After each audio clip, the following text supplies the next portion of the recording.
Benissimo, benvenuti a tutti. Iniziamo con questa ennesima puntata di DMTV Goes Local. Anche questa sera un ospite d'eccezione, il professor Ugo Mattei, non ha bisogno di presentazioni, e in compagnia moderato da Antonella Trocino del collettivo nazionale DM25 Italia del DSC Roma 1.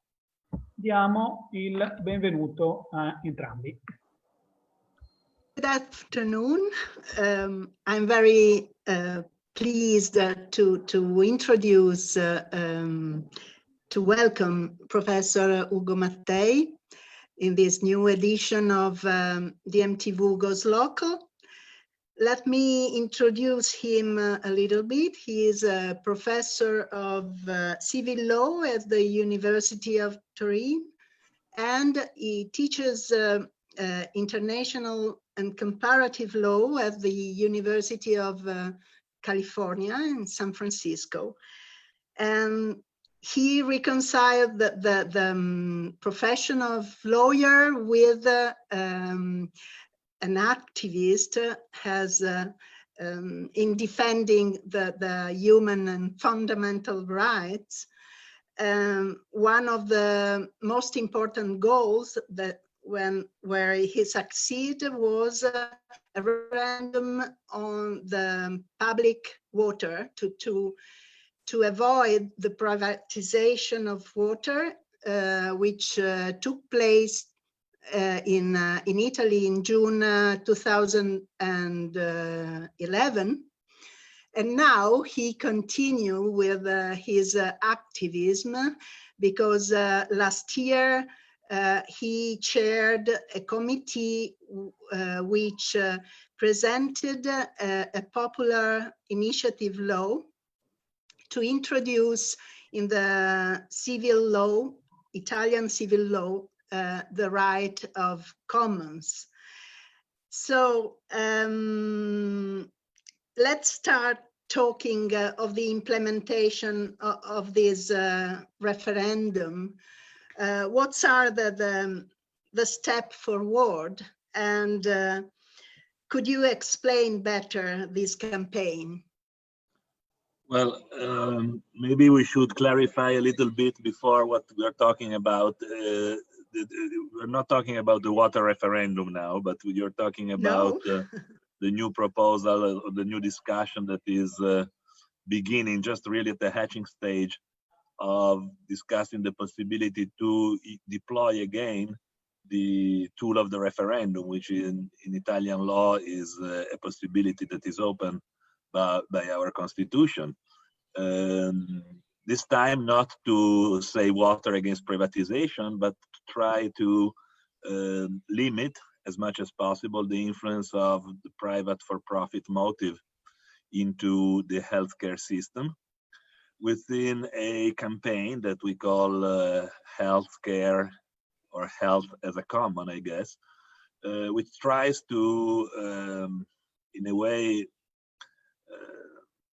make good the disaster of the COVID disease, the COVID infection, to try to get out of that, not through ideas of business as usual, which are obviously unsustainable and impossible, but using this chance to reopen a discussion in Italy about the very serious and traumatic impact of post-1989 policies, what are sometimes called neoliberal policies in our country, which have included back then in 1992 a large reform, a counter-reform in fact, of our single-payer model of healthcare, which was actually one of the most advanced in the world, that has been organized, and it was the result of very serious political struggles throughout the 70s, and then was eventually enacted in 1978.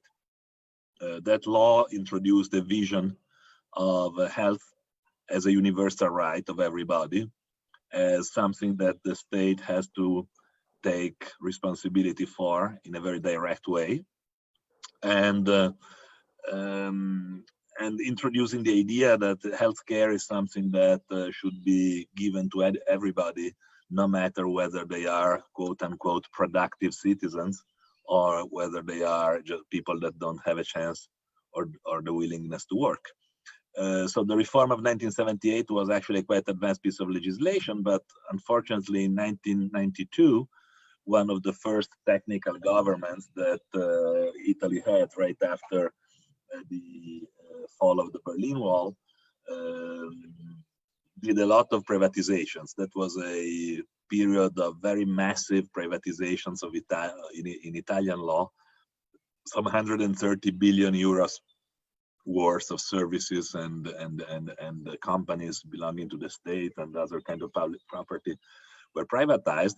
And in the course of that privatization effort, there was a counter reform of the healthcare system, and it was introduced the principle that private actors could actually provide healthcare in a variety of ways, and that has introduced in a way a very dangerous principle that then made our system degenerate in the subsequent years, because the logic of the profit motive penetrated in the system, and healthcare didn't maintain its universality under the new conditions, with millions of people that now are denied actual care. And this is a big problem. And this big problem proved the underfunding of, determined underfunding of some facilities that were not giving sufficient economic returns, such as intensive care, for example. Intensive care is not a very profit-generating component of an hospital, and in fact, the healthcare, all the facilities and for intensive care were dismantled very dramatically. Now Italy has about 1/3 of the possibilities of Germany and about a half of the ones of France, and therefore, when the COVID-19 epidemic hit, it was very dramatic. We simply didn't have enough resources and enough beds to put everybody, especially in the north, where there was a very active role of the private sector.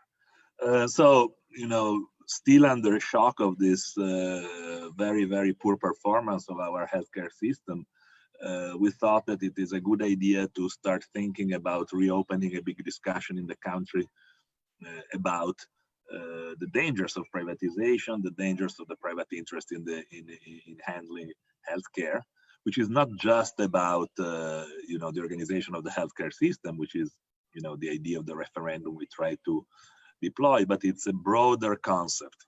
Right now we are under a very risky moment of a large corporate interest, especially pharmaceutical interests that are intervening. They are determining the general discourse. They are limiting the possibilities to discuss in an open vein possible alternatives. There is a huge pressure to look for a vaccination. This happened also in Europe in these last few weeks. This notion that a vaccine, that is a technological solution, can solve every problem and make us return as before, is a very, very dangerous idea. Not only because vaccinations and compulsory vaccinations are troublesome, especially when the amount of testing is insufficient. So when we are under stress and under a lot of haste, it's dangerous.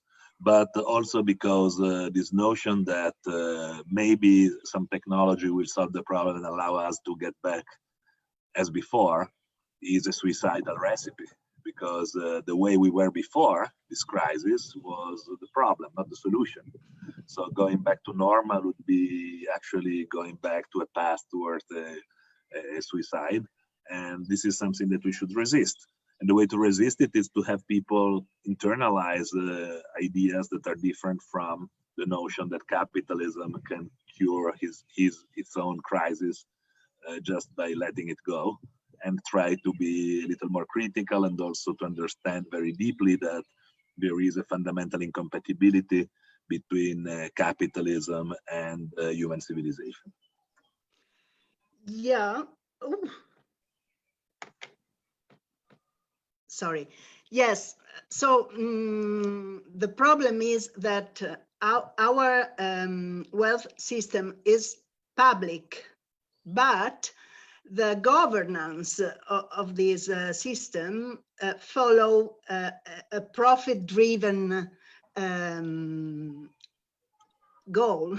So I think that there is a big issue about the fact that public sector, when public sector subsidize the private.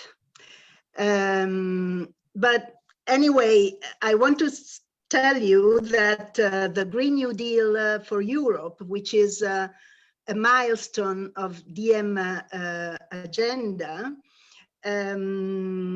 has introduced and stressed the goal for a European healthcare standard for everybody.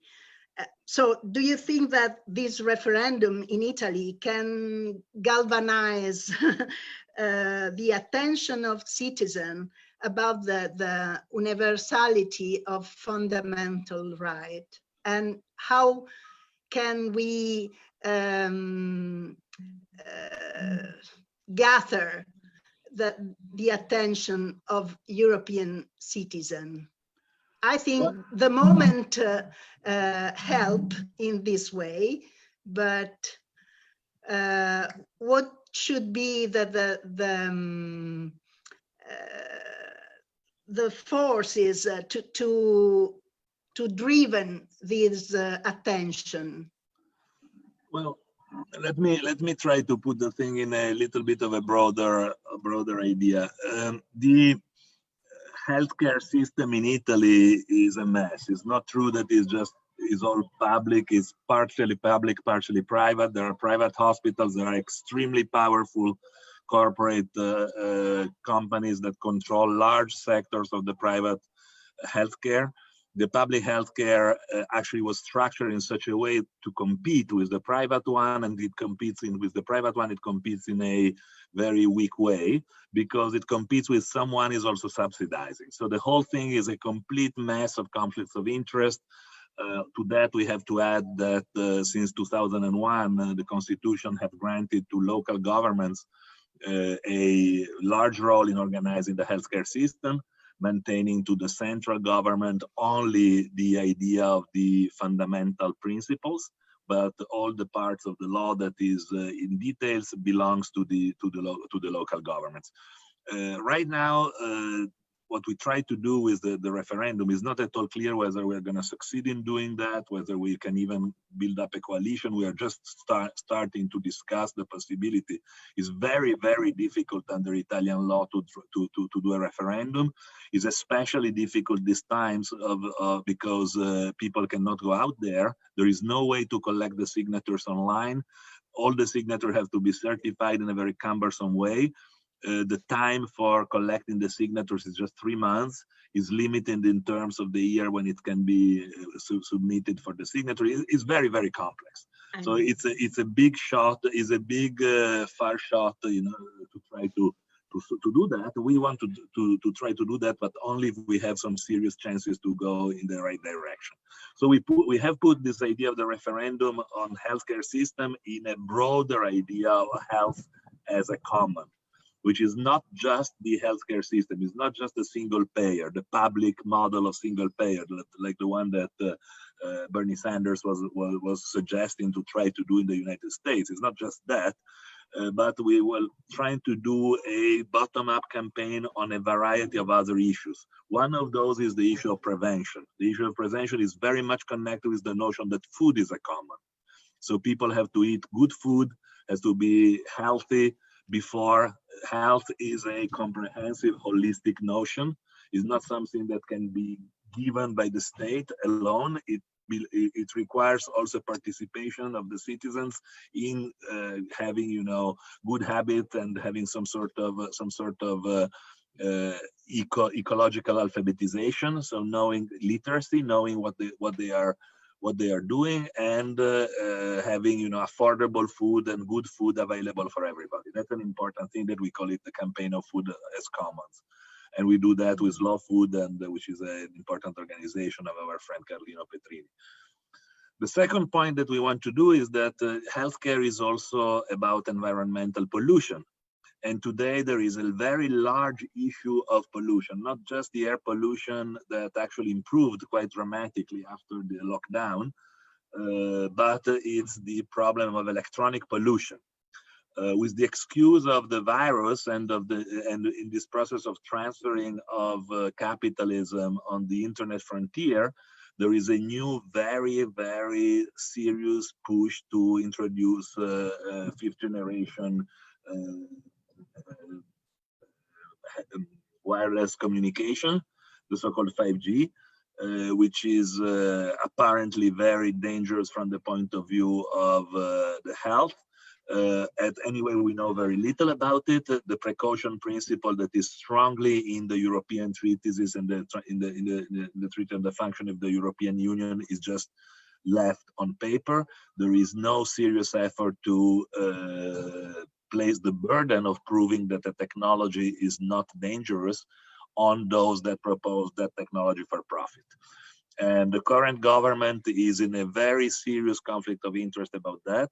They have actually in charge a committee of people to help out in this phase two, in this reopening phase. It's chaired by a guy who is called Colau, who is actually a former executive of Vodafone Omnitel, and is Mr. 5G in a way. You know, so the whole idea that technology will be the fix is actually the mantra of capitalism in this phase, and it is very dangerous. It's the one thing we should really resist, the idea that there is going to be a technological fix to this disaster. It's not going to be so, okay? So the second piece that we're going to do is a campaign against the 5G, which is not against the 5G, is for the precaution principle in technology. Second point, and then the third point is the referendum. In the referendum, what we try to do is to intervene in such a way that the political participation shows that the notion of universal healthcare and healthcare as a common is actually the fundamental principle that then the local governments have to implement.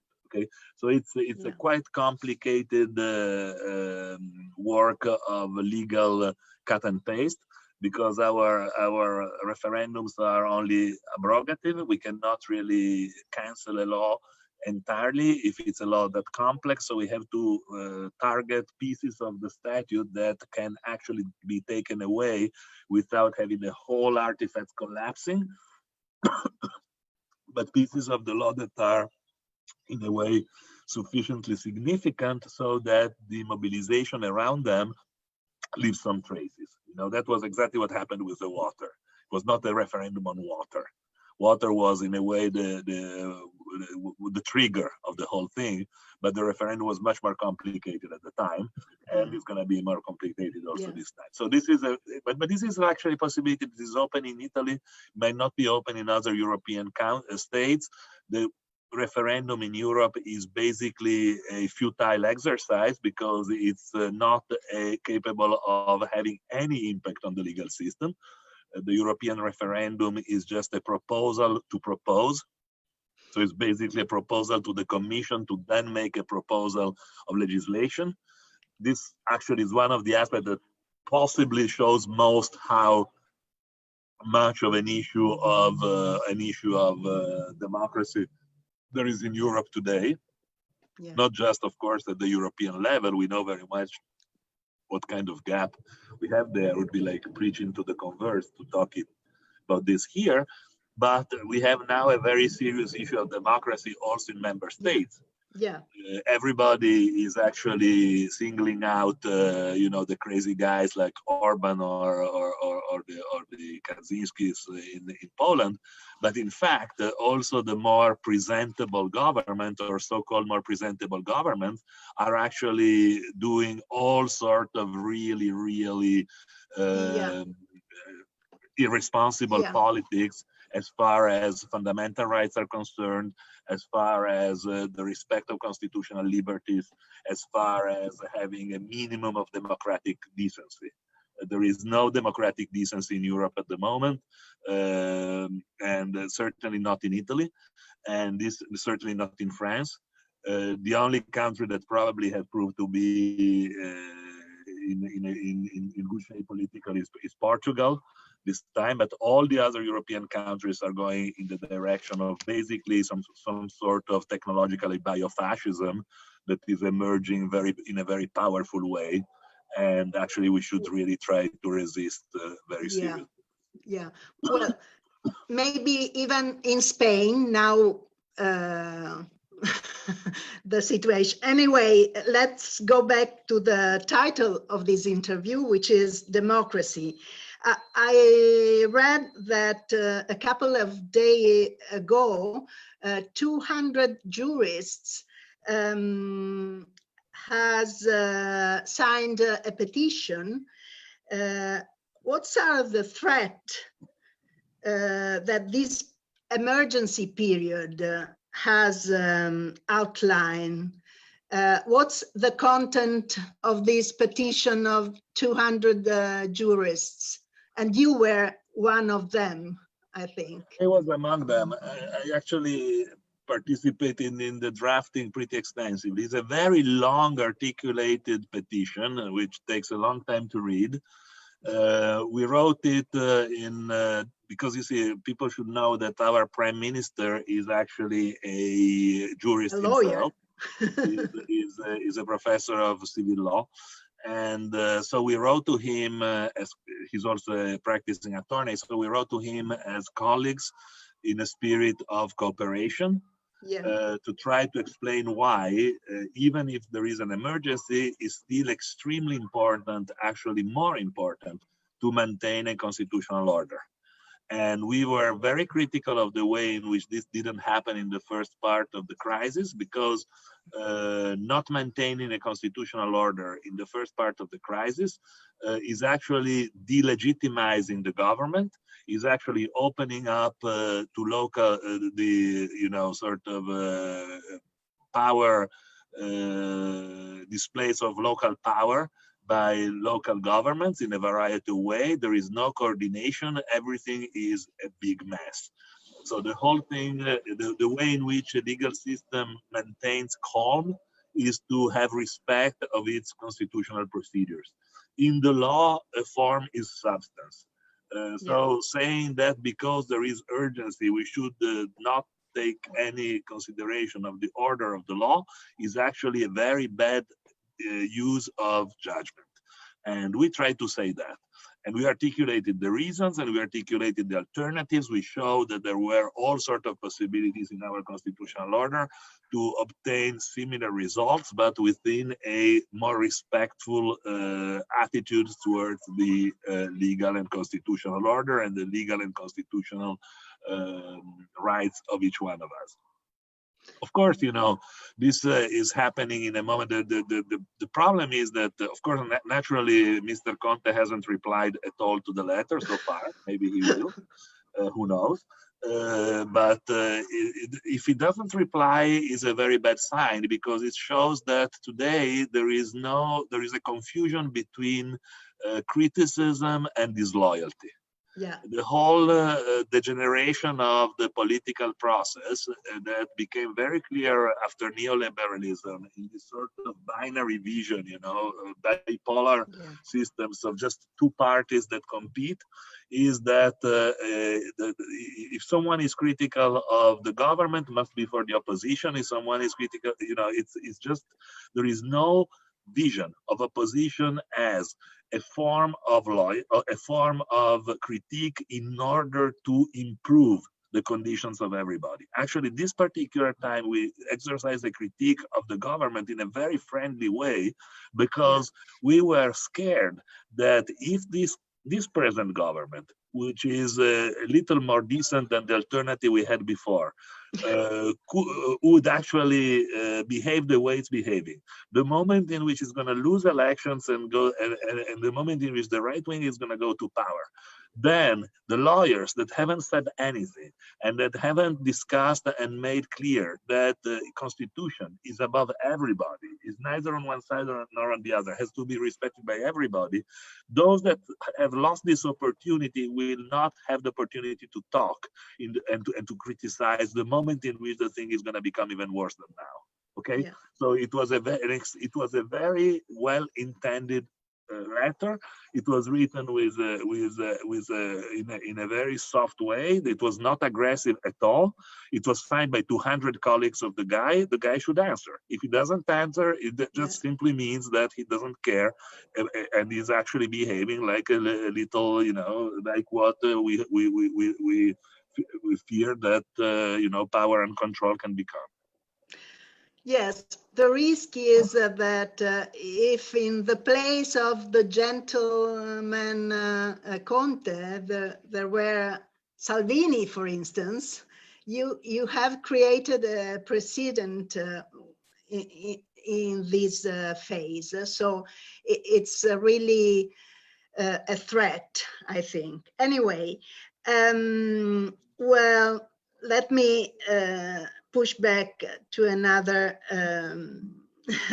to another side.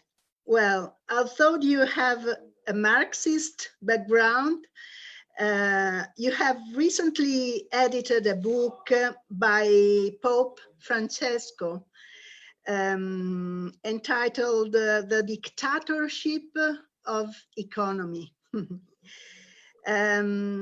Italy and Europe are now facing an economic contraction of a magnitude and speed that we didn't know before. Poverty is a threat to democracy, to substantial democracy, and to emancipate from this dictatorship of the economy. What should post-COVID-19 normality should be based on? Well, actually, this is the book. Yeah. There it is. So this is actually a book that came out in a very unfortunate moment because I finished writing it at the end of January, under a huge pressure from the publisher. They wanted it out by the first days of March. And so I rushed to finish the thing. And I was, of course, very honored and excited to be called upon to write something of that kind. These are 7 different interventions of Pope Francis in a variety of places of the world. During his travels. They are very thoughtful and quite radical, actually, pieces of critique that the Pope has been expressing.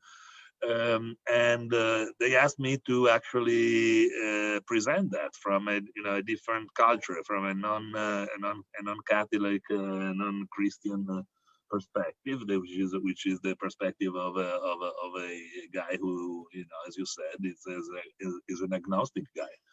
And what I did here was a sort of long essay at the beginning that tries to set the papacy of Francis and his very radical politics that he displays in this book within a large geopolitical context. I was actually showing how today the decline of the nation states that is obvious everywhere, and the trauma that is actually changing the political institutions worldwide. And this was just before the COVID, but it's still true.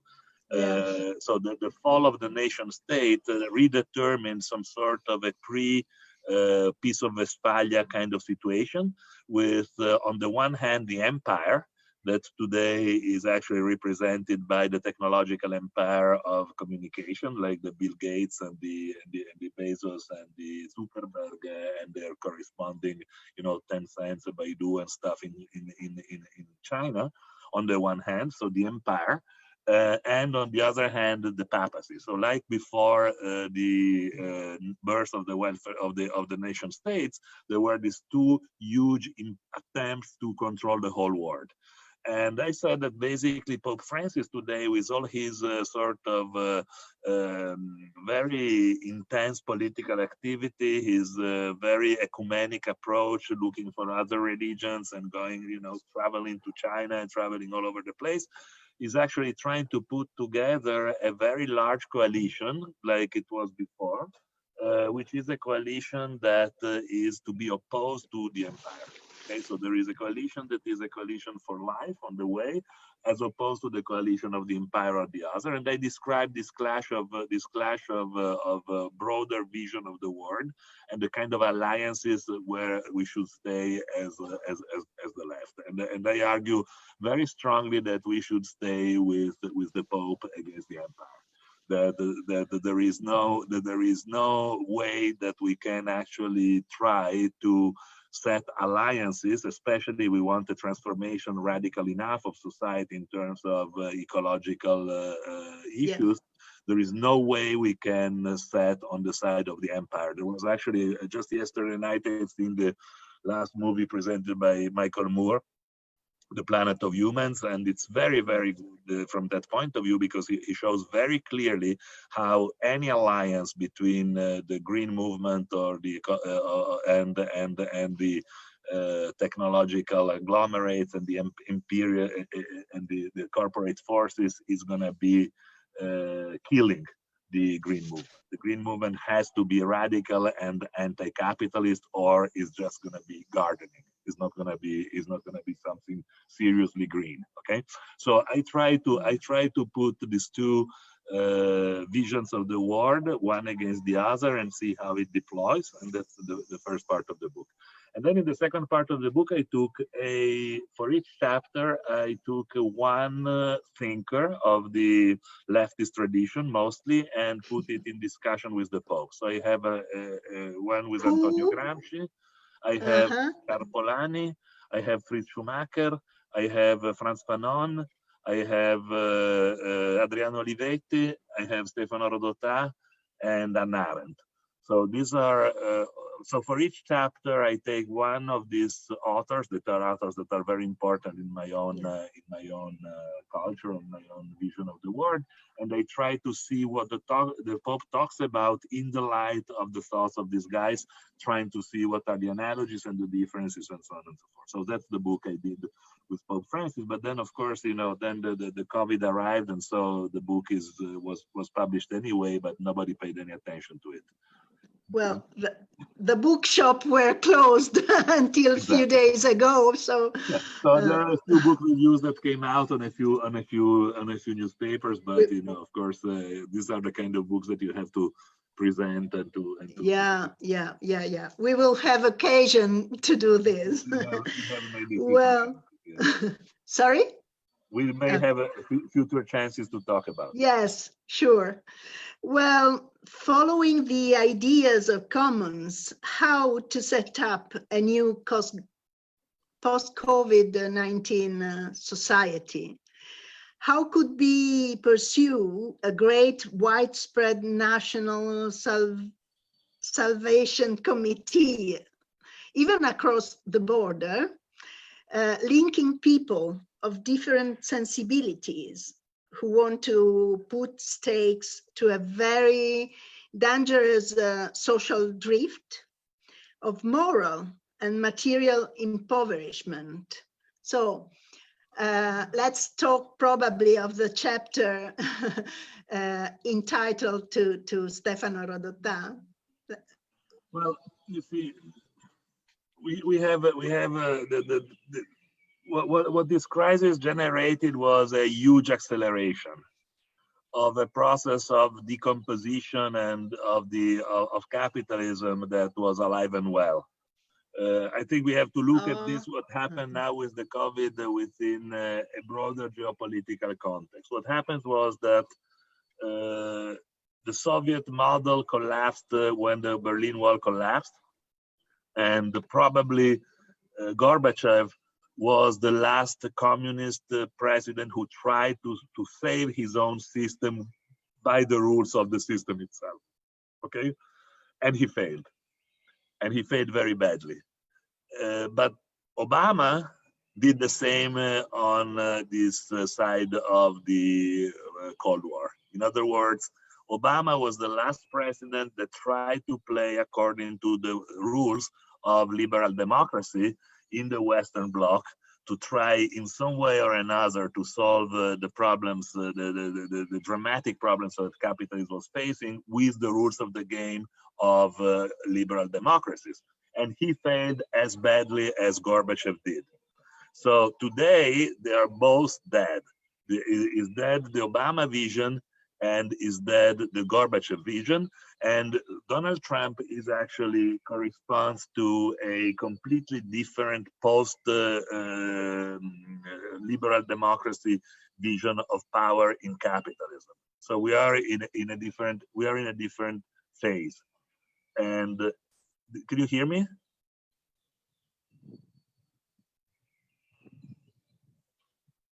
I don't know. Can you hear me or not? I can't hear you anymore. Okay. Sorry, I have a problem with the line because I didn't heard you. Should I keep talking? Yeah. Okay. So basically, I believe that now we are experiencing a completely different arrangement of power. And we are in what Guy Debord and others call the integrated spectacle. In other words, there are aspects of the former communist system, that is to say, of the former state capitalism in the Soviet Union, and aspects of the former liberal bloc that are now merging together in extremely authoritarian systems of power of very large proportion, with huge concentration of power in the hands of a strong leader. And this model is a model that was reached by a soft and long evolution in China, beginning in 1978, with no real ruptures. And the result is that actually the Chinese model is the model that is best fit today to face the reality of the world. And it is very interesting how the hegemony is changing, because until 4 or 5 months ago, it would have been unthinkable that the Chinese model would be admired and copied in the West as from any perspective. But this time, if you think about it, the idea of trying to solve the problem through surveillance technologies, like the apps to check where people are going, the ideas of suspending every kind of constitutional democracy in favor of centralized decision making by the strong man in power, that is the chief of the government. All of that was done in China very nicely and very sweet, in a very soft way, and it was copied in the Western countries, from the United States to Italy to other European countries, trying to do the same thing, but without the very same kind of capacity to do so. Why that? Because there is here in Western capitalism, there is a clash between the private capital on the one hand and the public institution of the other. A clash that is not there in China. In China, the private capital and the public capital are merged together, so there is a chain of government that is univocal. Right after, I give you an example, right after the virus was experienced, China simply, what they did, they took away every single governor of the local provinces that proved not good enough, and they changed it with just a single chain of command. This was not done nowhere else, and actually this proved to be a quite dramatic and bad solution, because it was not less authoritarian. It was just that the authority was exercised in a conflictual way by different authoritarian guys, which had no sense whatsoever. It was just a stupid move. So if you want to be authoritarian, then go ahead and do the Chinese, Don't be authoritarian and pretend, and don't have even the courage of doing it. Okay, so that's my position. And so this very strong performance of the Chinese model, especially in this phase of surveillance capitalism, is actually proving that some transformations are happening at a very global geopolitical level that we have actually to take into full consideration when we discuss policy in what is just a little semi-periphery like Europe. Europe cannot be just the kind of the little nostalgic place, sobbing about how constitutional democracy would be a great thing to have. Constitutional democracy is dead. There is no way we're going to reconstruct constitutional democracy. It's neither something possible nor, in my opinion, something desirable. So, so the commons, from this point of view, this is where the commons kick in. The commons is actually the way in which we can try to construct from the bottom up new institutions that get rid of this ridiculous notion of political representation that is just a fake, is just a theater. Political representation, elections, and so-called democratic elections and things like that, all of that is completely corrupt today in the ratio of power between the private and the public. So the only way to solve this thing is to create new institutions, to understand that this is a constitutional moment, and construct from the bottom up new constitutional structures. And these new constitutional structures, because the state is not going to do that, we have to create them ourselves with just our own free understanding of the reality and our own autonomous judgment. Yes, well, this is one of the pillars of DM agenda, the European Constitution, together with a more power to the local level. Of course, it's the only way. It's the only way. It's just the only way, because the larger level is completely determined by technological structures. So today, by corruption.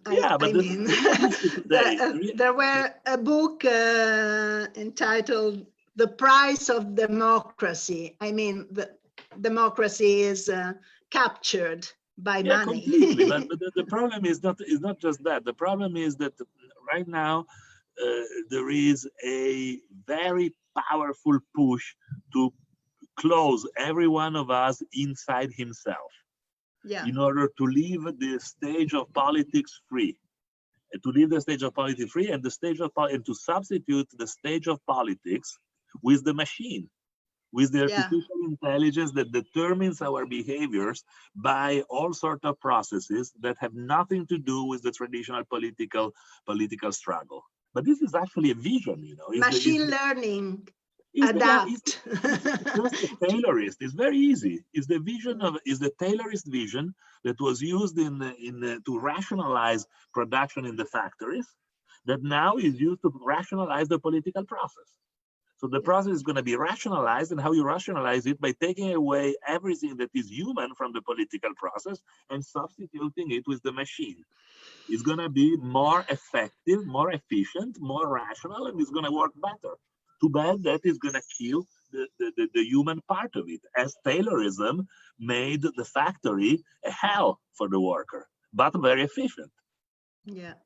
Well, let's go toward the conclusion with another aspect of democratic deficit linked to capitalism of surveillance due to big tech and 5G. And the application, what's about application of Immuni to track our contact? What do you mean? Well, first of all, the only hope is that in Italy we're buffoons enough that we're not going to be able to do it anyway. So we might be saved for the time being from our being complete buffoon, incapable of maintaining any sort of real capacity to develop technology on our own. We dismantled Olivetti, and to me, Italian capitalism, I mean, I don't believe in capitalism, but Italian capitalism isn't worse than capitalism, because it's also is also as really miserable in its values. Said that, I think that the current phase is interesting as a very large process of migration of capitalist production online. Okay, so the online is the frontier, okay, and capitalism is moving to the frontier. And this crisis has facilitated enormously the moving of everything on the frontier. Think about the schools, think about the universities, think about practically everything, the culture, movies, everything is moving fast to the frontier. The frontier is fantastic for capitalism for two reasons. First of all, because the frontier is a very controlled place. So once you are in the frontier, in the technological frontier, nothing that you do is not recorded. There is no possibility of subversive action. Critique, all of that is turned into a spectacle. Is not dangerous. So the whole thing can be kept there, and remains in the world of blah blah, including what we're saying now. So so that's the first thing. You move everything there. But then what happens once you're there? We've been used now for 10 years to live in the frontier, in the technological frontier, and the logic of the technological frontier is the logic of the take it or leave it. Okay? Yeah. So but you think you to be free. You think that you're choosing, but in fact you're not choosing. In order to connect here, I had to accept Zoom. Yeah. If I'm not obliged to accept Zoom. I can also not accept it, but then I don't do this program. Okay, this is true for Twitter. It's true for Facebook. It's true for everything. You're not. It's Amazon. It's the word. Even the use of the computer machine, of the telephone, everything. You cannot use a technological device unless you accept to be invaded in your personal life by surveillance technology. But if you want, you can not do it. It's completely free. You just go to live in a wood, and you have no contact with anybody. But this is a logic. This is the logic of the internet. Yeah. Simple as that. Okay. Now, what is happening, which is not even so strange, I remember 10 years ago, 15 years ago, I was shocked in the United States when I realized the first time when I was going there, that was longer than actually 15 years ago, quite a long time, that you could not rent a car unless you have a credit card. Yeah. Okay. You cannot get a hotel room unless you have a credit card. No way. Okay. So this is it obligatory to have a credit card? No. You should have as long as you give up the idea of renting a car, of going to a hotel, or living a normal life, you can stay without a credit card. De facto is obligatory. Okay. So this is the logic we've been trained to do by the internet, by technology, and basically by the fintech system. Okay, it produced this sort of world in which we choose, but if we don't choose, we are out of that, and that has invaded pervasively also the public sphere. Okay, so today, the university, you cannot take your classes. The school, you cannot go to take your classes unless you give up your data. All that kind of stuff. But then what happens? So we are used to accept the logic of the take it or leave it, which is the opposite logic than the law. The law is dead on the internet. There is no law. The law is actually only something that disrupts the system, disturbs, is noise. Is noise. It's like bullshit about privacy. That's the law. There is 19th century. There is no prestige of the law whatsoever on the internet frontier. Zero. The lawyer doesn't count nothing. And because it doesn't count nothing, because the capitalists can extract value without the lawyer, which is something they couldn't do in the ordinary economy, the law was important because in the last 300 years, either you had law and lawyers, or you would not have capitalism.